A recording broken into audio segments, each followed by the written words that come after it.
It was Mother's Day morning.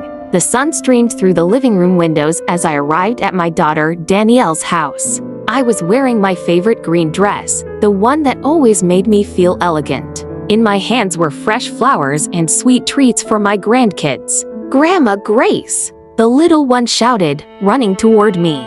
Their hugs filled my heart with joy. For a moment, everything seemed perfect. Michael, my son-in-law, barely looked up from his phone. Danielle came out of the kitchen with a smile that didn't quite reach her eyes. "Mom, so glad you made it. We have a special surprise for you." I sat on the sofa surrounded by my family.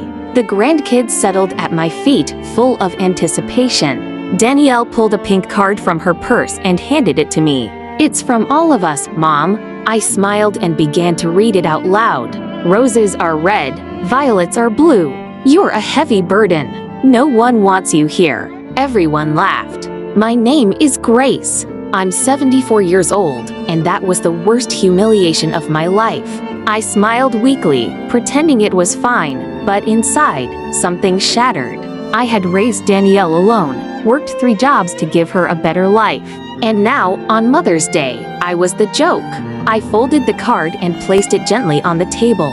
"Thank you," I said softly. Lunch was served. I sat quietly while they talked, laughed, and passed the dishes around me. No one noticed I wasn't eating. After lunch, I stood up. "You all enjoy the rest of your day," I said. "I should go." Danielle barely looked up. "Mom, don't be so dramatic." I smiled one last time and walked out. The taxi ride home was silent. Outside, people walked with flowers in their hands, smiling, celebrating their mothers. I stared out the window, my reflection blurry with tears. When I reached home, I placed the leftover sweets on the kitchen table and sat down. The silence pressed against my chest. I looked around at the family photos on the wall. My husband gone too soon. My daughter as a baby in my arms. I whispered, "Where did I go wrong?" That night, I opened an old diary. On the first page, I had written years ago, "If you live to please everyone, you'll lose yourself completely." I closed the book and took a deep breath. Maybe it wasn't too late to find myself again. The next morning, I went for a walk to the park. The sun felt warm on my skin. Children laughed, birds sang. I sat on a bench and smiled at a woman sitting nearby. "Beautiful morning," she said. "It is," I replied. Her name was Margaret. She told me about the community center nearby. "We have an art group for seniors. You should come." That afternoon, I went. The room smelled of paint and coffee. People were laughing, talking, creating.